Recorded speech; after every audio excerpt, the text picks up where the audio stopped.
for the crime of talking to a black girl. Once again, this is something on paper meant to be horrific and tragic, but it's just funny. The idea that BJ's dad is such an asshole he would shoot his own dog out of a rage because his son talked to a girl is just comedy gold. He's ranting like a madman, dropping slurs every other sentence, and it's just perfect. It's a fucking South Park bit, and it's not a thing where I can't admire dramatic or fucked up scenes. New Order had plenty of those. It's just that New Colossus goes so over the top, it jumps several sharks. New Order understood restraint. New Colossus thinks restraint is having Hitler piss and puke all over the place to let you know he's mean and pathetic. They make it a point that BJ goes back home to confront his childhood and his father one last time, where he discovers that the story of Blasco diving into the well to find the pocket watch his father dropped was from an order. We got two options. Either I pay good money for a new pocket watch, or you go down the well.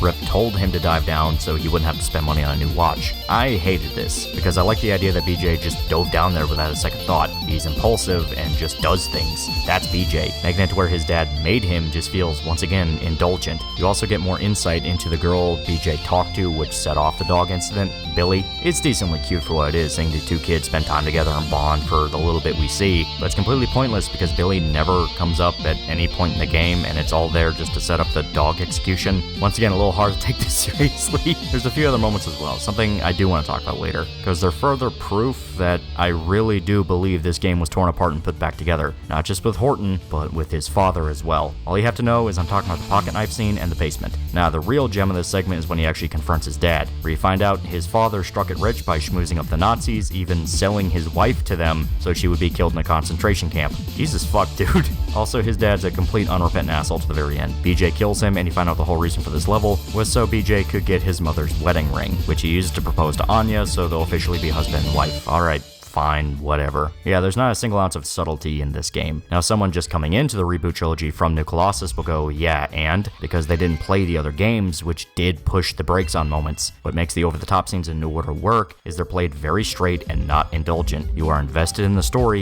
Estoy tranquilo, o al menos estaba tranquilo hasta que recordé que el año que viene se juega el ultra, super, hiper, mega, recontra realista y no apto para sensibles nuevo mundial de clubes. Y después de estar un rato pensando en lo raro que es el nuevo formato y todos los desafíos que parecen que recibe este mundial de clubes, que los europeos no lo quieren jugar, que no hay patrocinadores, que metieron al Inter de Miami solo para que Messi esté en el mundial, todo ese tipo de cosas. Bueno, después de eso me di cuenta que esta historia ya, bueno, vivir yo no, porque no había nacido aún, pero esta historia ya había pasado. ¿Con qué? Con el primer mundial de clubes, el del 2000, en Brasil. Una competencia que se caracterizó por el dominio de los clubes de América en general y que a pesar de tener un éxito local, tuvo consecuencias que provocaron que no se volviera a jugar otro mundial de clubes hasta el 2005. Así que vamos a ver esto, pedazo de manga de vagos. Bueno, antes de ir al mundial, vamos al periodo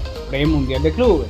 Como algunos sabrán, existía la Copa Intercontinental que enfrentaba al campeón de Champions contra el campeón de Libertadores, en lo que coloquialmente se conocía como el Mundial de Clubes, pero esta no era la única competición que enfrentaba a los campeones de una conferencia contra la otra, ya que también en Conmebol, pero esta vez contra el campeón de la Concan Champions, teníamos la Copa Interamericana, que era campeón de Libertadores contra el campeón de Conca Champions. Una sorpresa, la mayoría de las veces la ganó el campeón de Libertadores, pero había una sorpresa como el América que le ganó a Boca. Mientras tanto, la AFC y la CAF jugaban la Copa Afroasiática, que enfrentaba a los campeones de la Liga de Campeones de la CAF contra la AFC.